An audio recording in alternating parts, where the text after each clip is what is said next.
Okay, thought I'd give you another update. We've sprayed, we've wet and dried, no end. You can see this one's all come back down, took it back down, it's ready for another coat. But you can also see what I've actually done here is use some decorator's cork and just inserted this. Now I have used the heat gun just to dry this out so it speeds the process up, and because it's sort of a silicone based, it does mean that what I can do is let it shrink into the holes, which is what I've done. So I should be able to see that's pretty much ready to go. Now there are some imperfections still on here and it's knowing when to stop.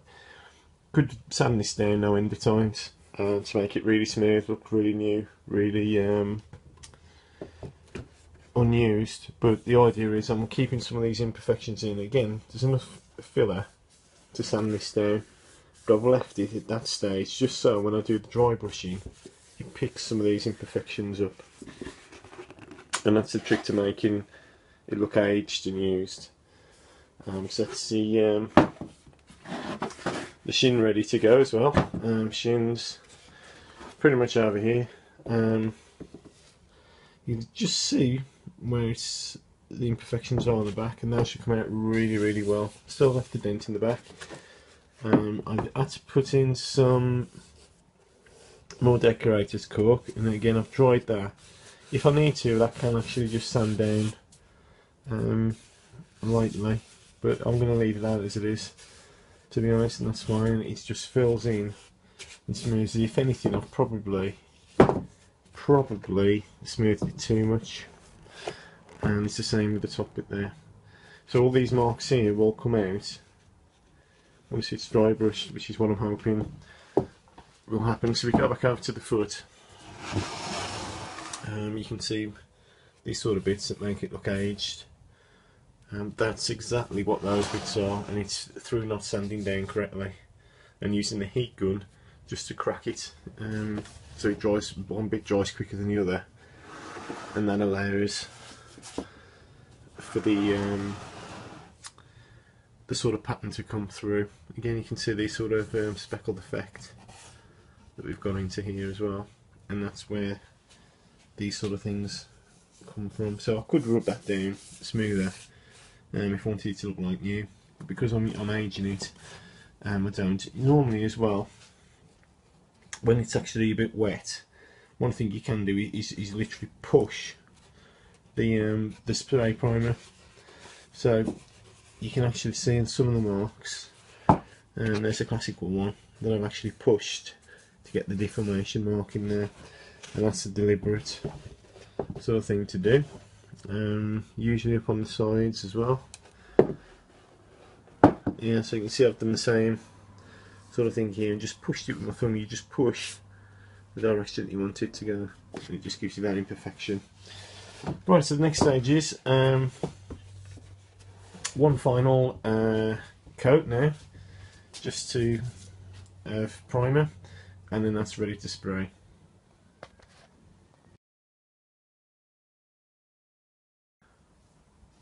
Right, so here's the next stage, and it's all been sprayed.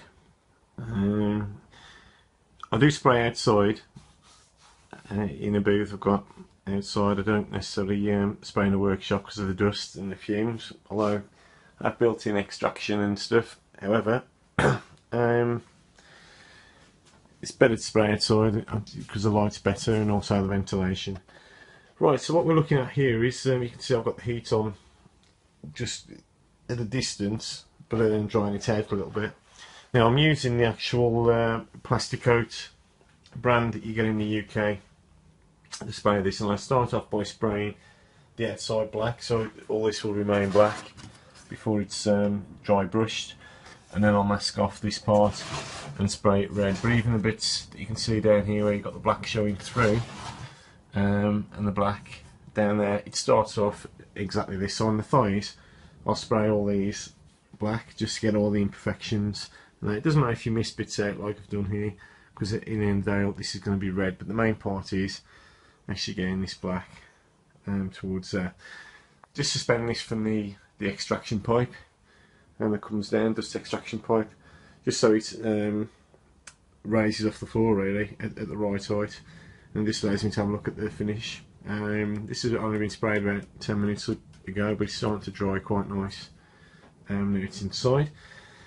The other part, just go through the workshop, is the actual shin. Now the shin, you can see, hopefully, let's just take a step back actually, you can see that the shin is a gloss, as the black is, and that will tone itself down once we put the silver on. I am using a different sort of spray to what I would normally use for this. Normally I would use the Plasticoat brand, which is this sort of stuff, and you can get that from anywhere really. You can get it from Halfords. These was particularly brought from B&Q from there as well, so it's usually the Plasticoat enamel that I use. Although saying that, a friend of mine picked me up some red, some cheap stuff from the paint store, so I'm going to try and see how that works. Hopefully the paints won't react, because looking at it, they're both cellulose base, and the gloss, it's all actually, when you spray it, it all appears glossy, but when you actually tone it down with the silver, that tends to dull it up a bit to make it look a bit more metallic. So that's the next stage. That's that done. The next stage will be to apply the silver on. And as it's getting a bit late now, I think I'm going to knock it on the head for today. But other than that, very pleased with that. That's probably going to take a day to dry anyway, thereabouts. So I have sprayed the inside, and we'll see if you can see from there as well, just to make sure the bottoms and that are all complete. And that should not require another coat, but we'll see. We'll see what it's like once it's dry. And I'm hoping it dries just a touch darker as well. So that's pretty much where we're at the time being. This bit I'll mask up. It is actually touch dry already, but I should wait until tomorrow now really to get this finished. And then hopefully I should be able to assemble the strapping system and start to put in the foam inserts. Now the foam inserts, literally, need to keep the bottom of the leg, because I've got quite a wide thigh, so the bottom of the leg I'll need to keep free, but certainly from this point onwards, and certainly on the back, all this is going to be sort of inserted with foam, and I'm going to use the heat gun to actually fill those in.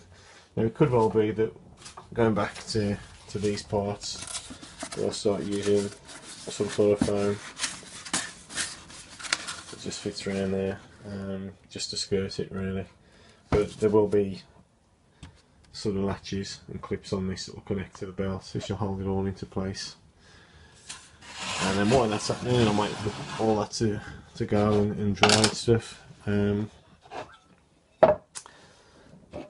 What I will do is I will start the next job, which will be to actually fit the aluminium holster and to pop rivet, and I'll show you that stage very soon.